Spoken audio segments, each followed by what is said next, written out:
उसी के नाम है माया, उसी का नाम है जीव, उसी का नाम मन, उसी का नाम कलना, उसी का नाम सुरता। अब मुंडों ने अपने में कल्प लिए। सुख दुख होते वृत्ति में, मान अपमान होते वृत्ति में। अब मैं योग करूंगा, एकांत में जाऊंगा, ये भी वृत्ति है। और मैं भोग भोगूंगा, भीड़ में जाऊंगा, तो मैं को जाना नहीं। तुम्हारा वास्तविक मैं न भोग भोग सकता है न योग करता है। योग भोग ये दोनों वृत्ति में है। योग भोग जाको नहीं सो विद्वान अरोग। जिसको योग और भोग दोनों नहीं, वृत्तियों से परे पहुंच गया, अपने स्वरूप को जान लिया, वो अरोग है। तो दुख सुख वृत्तियों में है, दुख सुख वृत्तियों में है, लेकिन हम लोग समझते कि संसार हम में है, तो हम हमको नहीं जानते। इसीलिए वृत्ति को सूक्ष्म करके वृत्ति को ही वृत्ति से बाधित करना है, वृत्ति से निवृत्त होना है। दूसरे लाख उपाय करो, आत्मलाभ नहीं होता। आत्मलाभ तो होता है आत्मदेव को जानने से, और जानने वाला कोई दूसरा नहीं है। जो सुखी दुखीपना अपने में आरोपता है, जिसको सुख दुख होता है, वही अपने असली स्वरूप को पहचान ले तो सुख दुख समझता है कि वृत्ति में होता है। सुख आया और गया, दुख आया और गया। तो जो आके जाए, जाके आए, आके जाए, तो जाने आने वाला हुआ। जाने आने वाले को जो देखता है वो तो अटल रहा, वो अटल अपना स्वरूप है। जैसे आकाश में तरोवरे भासते हैं, आकाश में हाथी घोड़ा रथ बादलों का भासता है, आकाश में ये आके चले जाते हैं। ऐसे ही हमारे हृदय आकाश में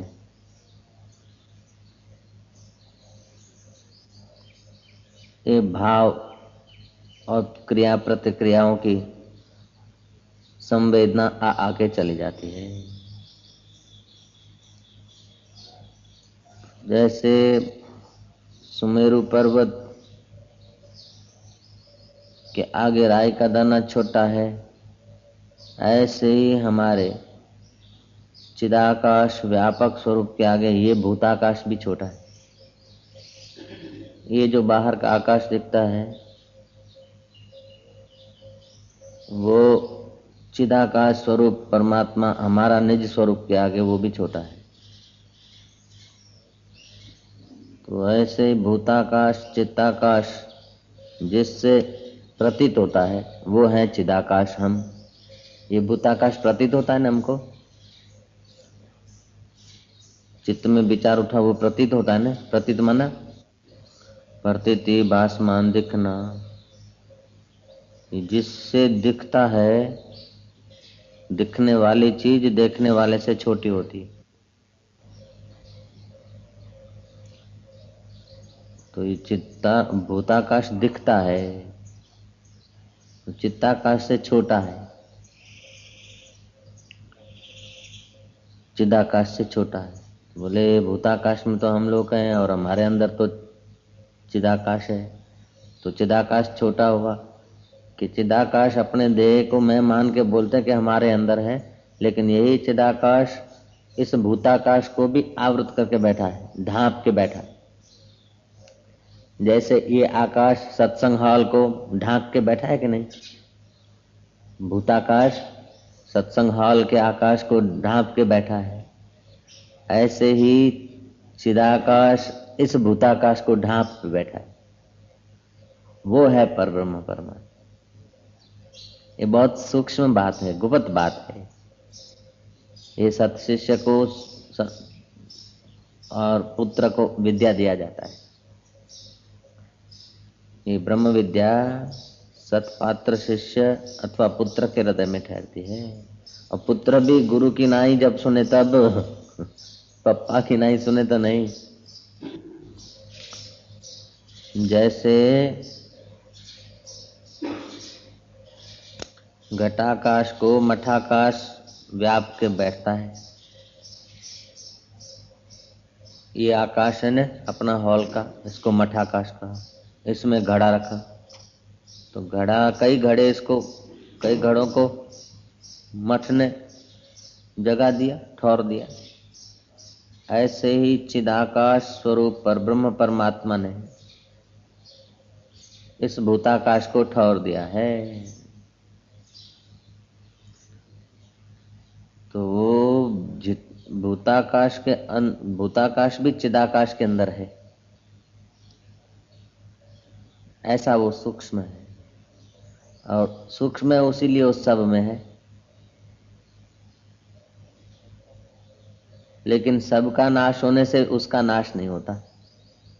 जैसे सब घड़ों का नाश होने से आकाश का नाश नहीं होता, आकाश सब घड़ों में है, ऐसे ही सब शरीरों का नाश होने से भी चिदाकाश का नाश नहीं होता। तो जहाँ बैक्टीरिया या भूत जात जीव जंतु जाते हैं वहां उन्हें सूर्य का प्रकाश या हवा मिलती है, क्योंकि हवा सब जगह है। जहाँ जीव जाते हैं हवा उनको व्याप्त है, जहाँ जीव जाते हैं आकाश उनको व्याप्त है। ऐसे ही जहाँ भी कुछ हिलचाल होती चिदाकाश उसको व्याप्त है। बस कितना भी तेजी से भागे तो आकाश को लेकर नहीं भागती। आकाश अपनी महिमा में है, वो बस से भी गुजर जाता है, इतना सूक्ष्म है। घड़ा लेकर भागो तो घड़े के अंदर जो आकाश है वो उतनी जगह का आकाश लेके तुम भागे, ऐसी बात नहीं, वो घड़े से आर पार हो गया।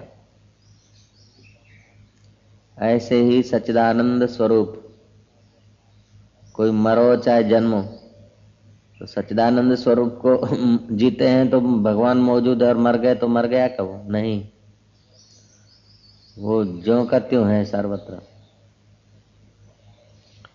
जैसे बिलोरी कांच लेकर कहीं भी जाओ सूर्य के प्रकाश में, एक जगह पर बिलोरी कांच ठहराकर अग्नि प्रकट किया, अब वो जगह को छोड़ के कहीं भागे तो क्या दूसरी जगह नहीं हो सकता है? क्या हो सकता है? सूर्य व्यापक है बिलोरी कांच की अपेक्षा।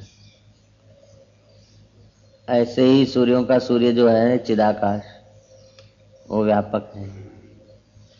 तो संस्कार पड़े मैं मेरे के अंतःकरण में, मन बुद्धि में, और जहां भी अंतःकरण जाता है वहां चिदाकाश का सत्ता लेकर अपने संस्कारों के अनुसार चेष्टा करता है। जहां बिलोरी कांच जाता है वहां सूर्य का अपने संस्कारों के अनुसार प्रकाश ग्रहण करता है, आईने का प्रकाश ग्रहण करता है। ऐसे ही चिदाकाश स्वरूप परब्रह्म परमात्मा जो अपना वास्तविक स्वरूप है, अंतःकरण जहां जाता है जैसा सोचता है उस वक्त उसको वहां वैसा ही प्रतीत होता है, और उसकी वृत्ति जब नींद में चली जाती है तो कुछ नहीं, लेकिन वृत्ति नींद में चली गई कुछ नहीं की अवस्था को भी जानता है। रात को गहरी नींद आ गई, कुछ नहीं देखा, नींद आ गई, कुछ नहीं देखा, उसको भी तो देख रहा है। बड़ा शांति से सो गए, कुछ नहीं देखा, कुछ नहीं देखा को भी जो देख रहा है वो चिदाकाश है। भूताकाश को जो देख रहा है वो चिदाकाश है। चित्त के विचारों को जो देख रहा है, चित्ताकाश को जो देख रहा है वो चिदाकाश है।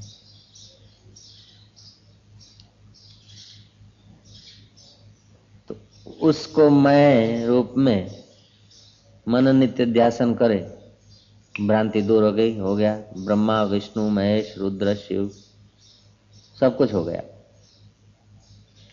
जिसने अपने चिदाकाश स्वरूप को मैं रूप में जान लिया, जहाँ चिदाकाश, अगर तुम चिदाकाश नहीं होते तो यहाँ बैठे बैठे सूर्य को नहीं देख सकते। तुम जहाँ नहीं हो वहाँ का तुम्हें ज्ञान नहीं हो सकता है। तुम्हारी इंद्रियां सीमित है, सूर्य तक पहुंच सकती है, लेकिन